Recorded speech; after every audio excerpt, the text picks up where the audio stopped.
कडून व्हिप जारी करण्यात आलेला आहे। ठाकरेंची रणनीती नेमकी काय आहे आपण पाहूया। सभागृहातील कामकाज मतदानासाठी व्हिप बजावला जातो। वन लाईन व्हिप म्हणजेच मतदानाची माहिती उपस्थिती बंधनकारक त्यामध्ये नसते। टू लाईन व्हिप मध्ये सभागृहात उपस्थितीचे निर्देश देण्यात येतात। थ्री लाईन व्हिप मध्ये पक्ष आदेशांचं पालन बंधनकारक असतं आणि जर हा व्हिप मोडला तर पक्षांतर बंदीच्या कारवाईची शक्यता असते। व्हिप मोडल्यास सदस्यत्व देखील धोक्यात येऊ शकतं। व्हिप मोडला तर अंतिम निर्णयाचे अधिकार हे सभागृह अध्यक्षांकडे जातात। 2/3 संख्याबळ हे अपवाद ठरतं। मोठा गट वेगळा झाल्यास स्वतंत्र दावा करता येऊ शकतो।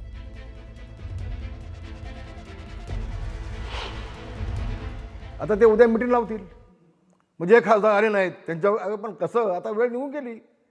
बघा ती पाठीमागून घोडे नसून काय उपयोग आहे का? बैल मेल्यानंतर झोपा करून काय फायदा आहे का? त्यांनी वेगळा गट ऑलरेडी केला, त्यांना आता संमती मिळाली, संपला विषय ना आता तुमचा। आता तुमच्याकडे ते नाही द्यायच ना, तर तुमच्या मीटिंगला येण्यात कसं ते नाही लावते। आता हा व्हीप बाबत सुद्धा क्लमझी लॉ आहे हा व्हीपचा। हा प्रतोदाने तो जारी करायचा असतो व्हीप। आता हा व्हीप डेफिनेटली सभागृहाच्या कामकाजाबद्दल लागू होतो। लोकसभेमध्ये एखादं बिल आहे, एखादं विधेयक आहे, अर्थसंकल्पावर चर्चा आहे आणि त्या पक्षाला त्याच्या बाजूने किंवा विरुद्ध मत नोंदवायचं असेल तर ते व्हीप लोकसभेच्या बाबत निश्चित लागू होतो। त्या प्रतोद तो जारी करतात। आता हा व्हीप मुळात जे आपली संसदीय पक्षाची म्हणजे पक्षाची बैठक आहे, त्या पक्षाच्या बैठकीत काही निर्णय घ्यायचे पक्षाला, त्या संदर्भात तो लागू होतो की नाही हा सुद्धा मुद्दा एक लिगली डिबेटेबल मुद्दा आहे आणि याबद्दल हा मुद्दा सर्वोच्च न्यायालयामध्ये पेंडिंग आहे। त्यांनी सुद्धा याच्यावर ओपिनियन किंवा काय मतप्रदर्शन केलं पाहिजे। कारण हा व्हीप जर पक्षाने जी मिटिंग बोलवली आहे, पक्ष प्रमुखांनी मिटिंग बोलवली, त्याला लागू होईल की नाही हा माझ्या मते एक थोडासा कायदेशीर दृष्ट्या तपासण्याचा मुद्दा। पुढची बातमी पाहूयात। राज्यात सुरू असलेल्या ऑपरेशन टायगरच्या चर्चांच्या पार्श्वभूमीवर ठाकरेंच्या पक्षाचे गुहागरचे आमदार भास्कर जाधव यांनी उद्धव ठाकरेंना सल्ला दिलाय। मैदानात उतरून संघर्ष करावा लागेल, काळ बदललाय, कार्यपद्धती बदलावी लागेल, काळाप्रमाणे निर्णय घ्यावे लागतील असा सल्ला भास्कर जाधव यांनी दिलाय।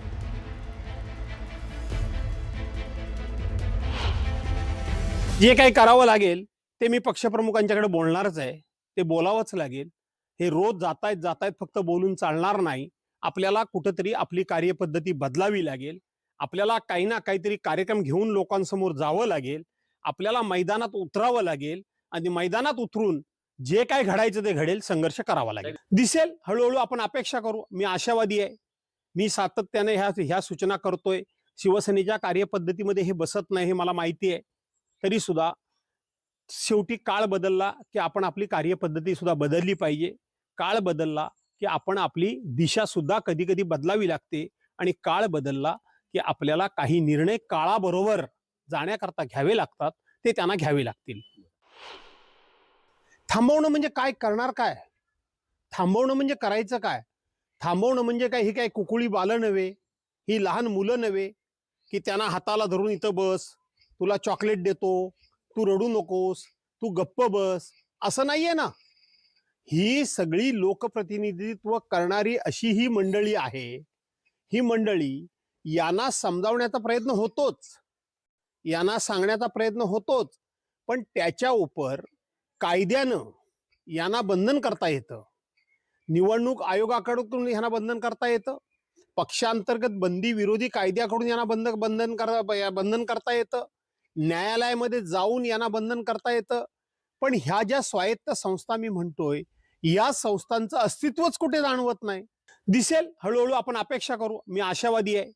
मी सातत्याने ह्या सूचना करतोय।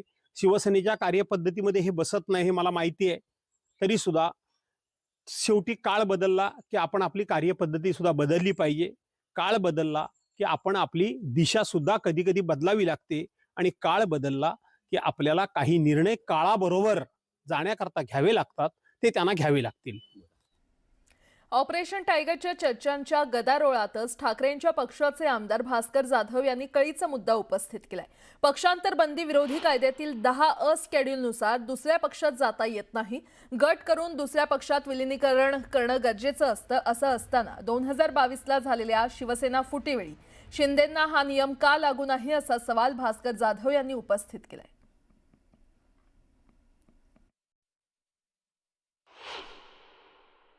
ममता बॅनर्जीच्या पक्षाचा वेगळा गट करून मर्ज करण्याची कारण काय? आम आदमी पक्षाचे खासदार फोडून त्याचा गट वेगळा करून त्यांना मर्ज करण्याची गरज काय? मग आता एकनाथ शिंदेनी जे उद्धव साहेबांचे 6 खासदार फोडले त्यांचा वेगळा गट केला, त्याची गरज काय? याचा अर्थ पक्षांतर्गत बंदी विरोधी कायदा 10A शेड्यूल मध्ये इथं दुसऱ्या पक्षात तुम्हाला जाता येत नाही. एक तर तुम्ही गट करा आणि गट करून कुठल्या तरी पक्षामध्ये मर्ज व्हा. ते काम 2022 साली झालेलं नाही. आता कोर्ट निर्णय काय देतं ते बघावं लागेल. कारण कोर्टाला आता हे दाखले समोर घ्यावे लागतील की जर कायद्यामध्ये गट करायची गरजच नव्हती तर आता हे पक्ष गट का करतात आणि त्यावेळेला गट का त्यांनी स्वतंत्र केला नाही आणि कुठल्या पक्षामध्ये मर्ज झाले नाहीत. त्यामुळं कोण मोठा होईल आणि कोण छोटा होईल थोडा आगे आगे देखो होता है क्या. ऑपरेशन टायगरच्या पार्श्वभूमीवर यवतमाळ वाशिमचे खासदार संजय देशमुख यांच्याशी एक्सक्लुझिव्ह संवाद साधलाय. आपण सध्या कुठेही जाणार नसल्याचं त्यांनी स्पष्ट केलंय. भाऊ, ते जे चालू आहे तुम्ही शिंदे गटात जाणार आहे अशी माहिती आहे. गट वेगळा केल्याचं असं काही कोणाकडे गेलो नाही आम्ही, काही नाही काही. अच्छा, मग संपर्क का होत नाही भाऊ सगळ्यांशी? हो, भूमिका हो अजून काहीच नाही. तुम्ही कॅप्टन आहे सगळ्या टीमचे असं म्हटलं सुषमा अंधारेंनी. नाही नाही, नागेश पाटील आष्टीकर व्हाईस कॅप्टन आहे, तुम्ही कॅप्टन आहे असं म्हटलं जात आहे. पुढची बातमी पाहूयात. ऑपरेशन घड्याळावर राष्ट्रवादी काँग्रेस पक्षाचे प्रवक्ते उमेश पाटील यांनी एक मोठं विधान केलंय. राष्ट्रवादी शरदचंद्र पवार पक्षातील सोलापूर जिल्ह्यातील 4ही आमदार महायुतीच्या संपर्कात आहेत. महायुतीच्या विधान परिषद उमेदवाराला या 4ही आमदारांचा पाठिंबा आहे. जिल्ह्यातील माळशिरस आमदार उत्तम जानकर, माढा आमदार अभिजित पाटील, करमाळ्याचे आमदार नारायण पाटील आणि मोहोळचे आमदार राजू खरे हे संपर्कात असल्याचा दावा केला जातोय. महायुतीच्या विकास कामांवर या 4ही आमदारांचा विश्वास आहे. आपल्या भागातील जनतेच्या हितासाठी ते महायुतीबरोबर आहेत असं उमेश पाटील यांनी दावा केलाय. सोलापूर जिल्ह्याचे आपण सांगितलं 3 आमदार, तसं तुतारीचे 4ही आमदार हे महायुतीच्या त्या ठिकाणी अधिकृत उमेदवार असलेले राजेंद्र राऊत यांच्या बाजूने त्या निवडणुकीमध्ये सहकार्य करत आहेत. पवार साहेबांनी बोलवलेल्या बैठकीला आपण पाहिलं की काही वेळेला ते आमदार अनुपस्थित देखील राहतात. वस्तुस्थिती अशी आहे की जरी ते तुतारीचे नाव निवडून आलेले असले तरी सुद्धा त्यांचा कल हा महायुतीच्या बाजूने आहे. राज्यातल्या विधान परिषदेच्या 11 जागांसाठी आज मतदान पार पडणार आहे. मतदानाची औपचारिकता पार पडण्यापूर्वीच महायुतीनं मोठा राजकीय मास्टर स्ट्रोक लगावला.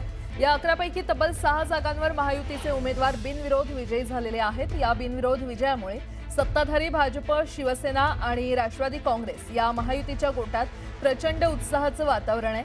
विधान परिषदेच्या 6 बिनविरोध जागा वगळता आज सोलापूर, जळगाव, सांगली, सातारा, नांदेड, नागपूर, भंडारा, गोंदिया, नाशिक, अमरावती, धाराशिव, लातूर, बीड, परभणी, हिंगोली आणि छत्रपती संभाजीनगर, जालना या ठिकाणी मतदान पार पडणार आहे. तर 22 जून रोजी मतमोजणी होणार आहे.